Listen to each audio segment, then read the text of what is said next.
Oh yeah, look at that. Woo, and just natural. That's just in-house light. So That's in-house. I can put on the 5000K flashlight. Ooh. you get it out in the sunlight. That's it's crazy.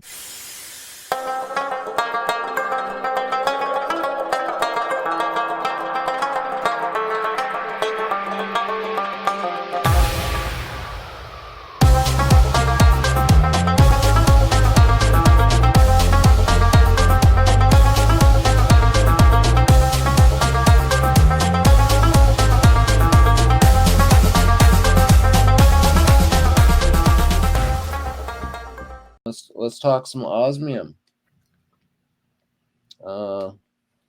What's new with osmium?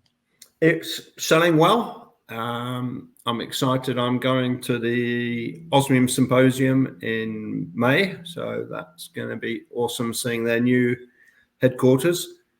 So Ingo Wolf, the founder, and Scarlett Klaus, the vice president, they've been working 18 hours a day for 10 years to get this far.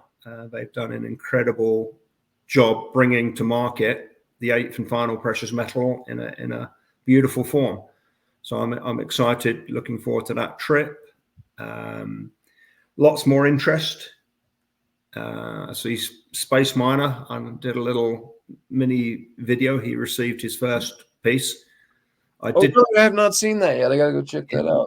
I asked him to wait to look at it in full sunlight, but he couldn't wait. So he can get it on a cloudy day, and it's still sparkling. Oh boy, I'm sure. Awesome. So yeah, that's an exciting journey. And I was talking to a new client today, actually, and I was saying, oh my gosh, how amazing would it be that if all the smaller purchasers brought it all up before the really wealthy people start buying it? Right. That would be awesome, wouldn't it? Oh man. Because it's the new gold in a way, isn't it? It's a gold rush to be able to have access to this that we've not had access to before. For sure. See some. Here's a little. Where's my camera gone? Sparkle grade. Oh yeah, look at that. Woo, and just natural. That's just in-house light. So that's in-house. I can put on the 5000K flashlight. Ooh. You get it out in the sunlight. That's it's crazy. So yeah, so how is it looking in some of these other countries they're putting it out in? Is it being received? Yeah, I mean the Europeans had a head start. I had a French gentleman come in the store a few days ago, and he'd heard all about it in Europe.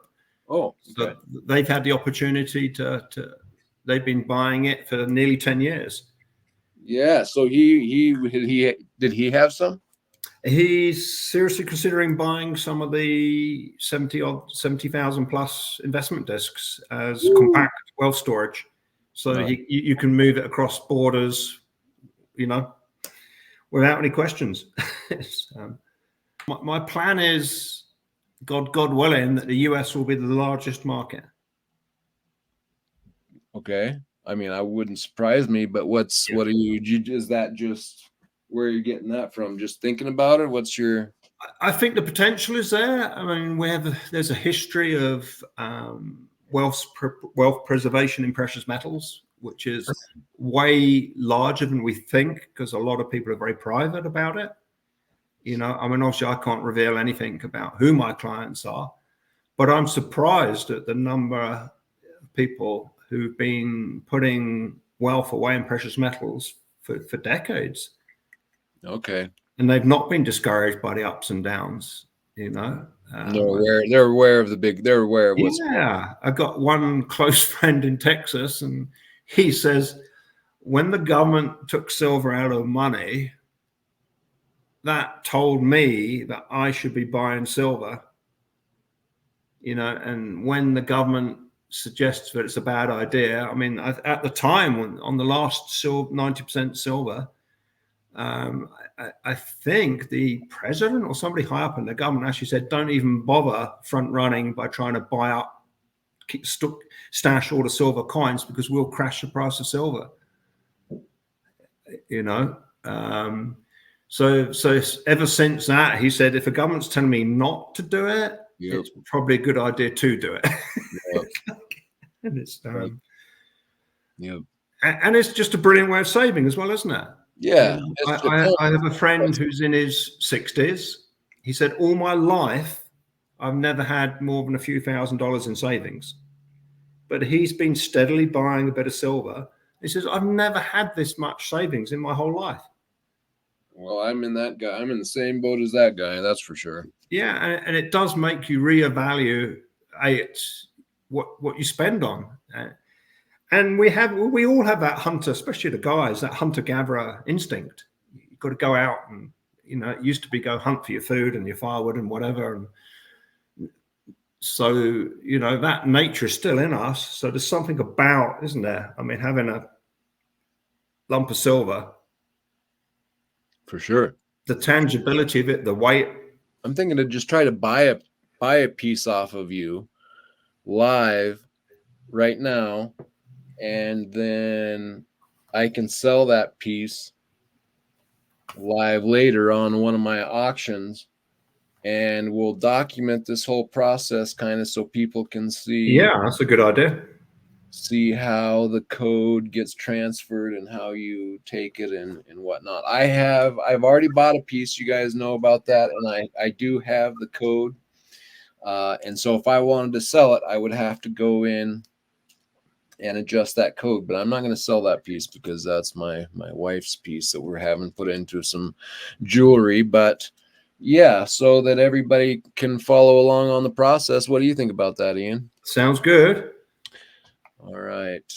Give me the code and I'll have that piece and we'll show it on the screen. Yeah, sure. Yeah. Anyone else who wants to take that code down can do the same and see how the system works. A-LK3E-7XAL.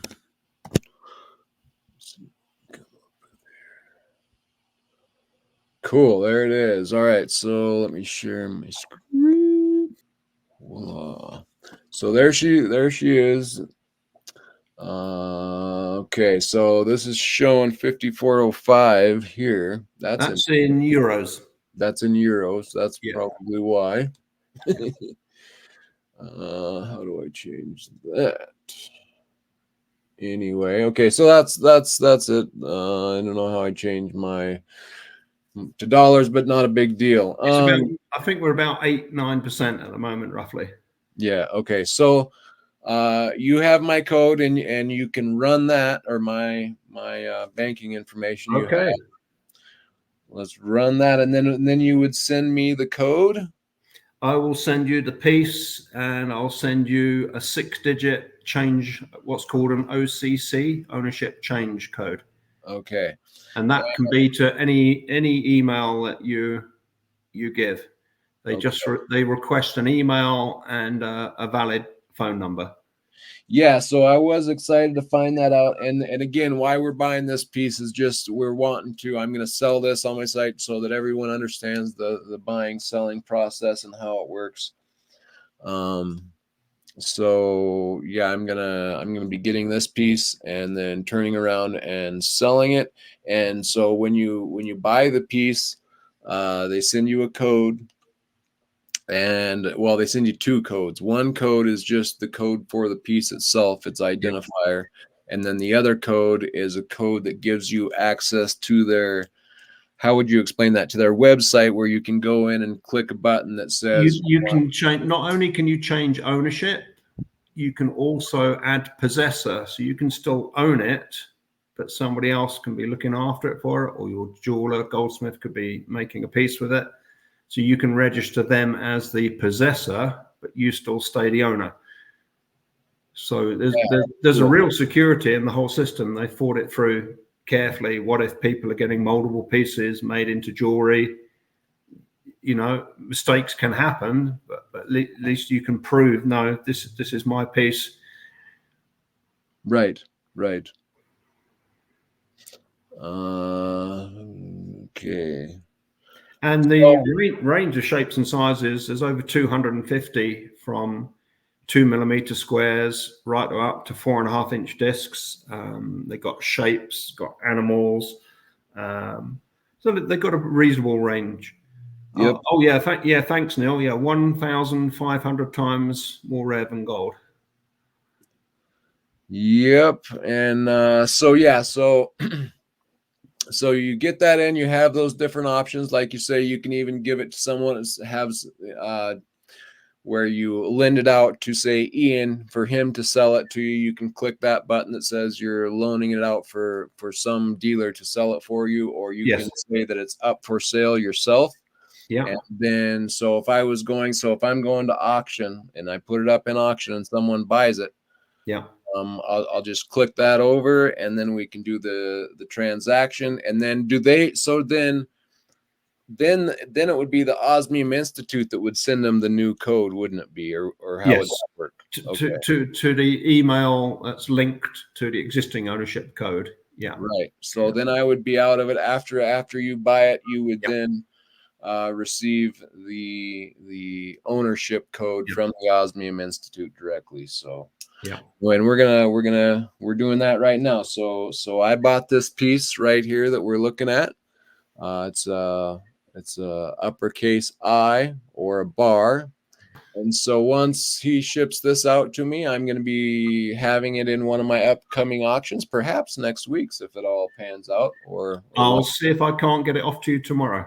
That would be awesome. And then and here's nickel stacking. So nickel, this little piece up that you see right here, I just purchased from Ian, and we're going to hopefully get it to me by next week's auction, where I will be putting it up for sale, and we will show how the whole transfer of ownership goes.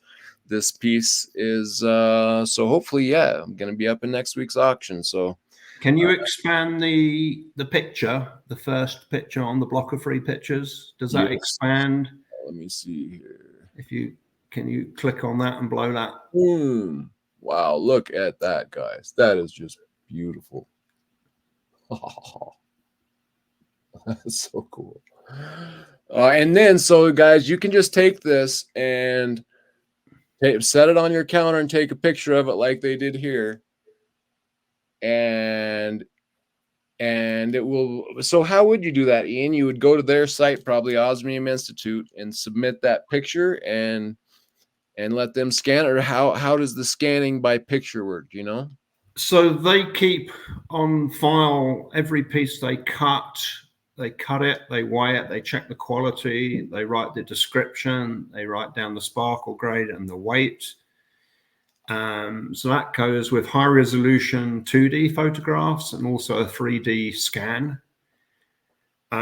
So if for any reason a piece did get separated from its ownership code, a high quality picture, they'd be able to find it on the database by visual recognition. Okay. Yeah, that's cool. So all you would need is a regular, just like an iPhone photo today of it, and it can be identified if need be that way as well. Yeah, it is easy to recognize, sort of points of contact like a constellation. And I think I saw a comment there, unforgeable. So I know we've mentioned before, but in case anybody new, catches this, every square millimeter, so for an imperial measuring about the size of the tip of that pen, has 10,000 more recognition points than a human fingerprint. Craziness. Oh, that's the 3D scan that you brought out there. 3D imaging of it, huh? Yeah. And every facet of each crystal, you can keep going down as more and more recognition points, the angles of intersections and basically each crystal is formed at layers of hexagonal planes. And that's why it reflects the light so well straight back at you. And this little piece of that little piece, that little piece of unique code belongs to me right now. Yeah, it does. And to you, if you're here in my upcoming auction next week, hopefully, and you can have your own uniquely coated, most inert, most rare precious metal on Earth with probably the safest code security that I know of, I suppose, huh? It's multi-layer, isn't it? So you've got the visual appearance, it's the highest density element, so you can't cheat, substitute anything anywhere in it with a less valuable metal or alloy, because it wouldn't have the correct density. It's got that visual security, it's got an alphanumerical code, you've got the QR code, and you've got the database at the Osmium Institute with the ownership code. And you have wealthy family offices investing in it. They are buying multi-million-dollar boxes of the stuff. Yeah. And it's a secure way to trade, if you think about it in that way. And you know what's cool? I was thinking in the other day was, I was kind of satisfied when I received that code in the email, but it's not going to be nearly as satisfying as when I get the piece in my hand. Yeah. And that's something that's definitely different. Now, this is a unique code and identifier and blah, and Bitcoin, you can, but all you're ever going to receive is digits of something that you're never going to hold that way, which, I'm not even going to go too far down that. But I was just thinking, this, you get the exciting parts when you get it in your hand, or you put it on your, in your wife's jewelry, or, I don't know, just an amazing product. Yeah, some of the pieces, in my opinion, are incredibly affordable still. I mean, we've got these heart shapes. Let me get you up on screen here. So you can get a lot of sparkle. This is a finer sparkle grade, so it's a thinner piece. So the advantage of that is these start around $140. So you've got a near ready-made piece of jewelry. It doesn't take a lot to edge that or bond that to a stud, we need into a design. Yeah. To give you an idea of scale, that's let's try and get them at the same. Right. Yep. So the finer sparkle pieces, you get a fair bit of surface area, because it's a bit scary when you see a rectangle like that and it's $3,500. Right. But that's because you can see the thickness if you look at the edge. Yeah, high sparkle grade. So a high sparkle grade means the crystals have grown a lot bigger. The process has been run longer, so the crystals grow bigger. Yeah, and build up the thickness. The whole thing is pure osmium all the way through. They state it's 5.9.5 pure fine minimum. So it's incredibly pure as well in the crystalline form. So now, when I was making a video, I think I actually said at some time and in some way like crystallized form. But is that proper to say, or should I say in a crystalline form? Because it is actually. I mean, the institute calls it osmium. I like to call it vapor crystallized osmium. Crystal. So you call it crystallized. So you're okay. Vapor crystallized. Okay. Yeah. Okay. Yeah. I mean, it is in a crystalline form, so that's correct as well. Okay. Yeah. Well, but the process is a vapor crystallization.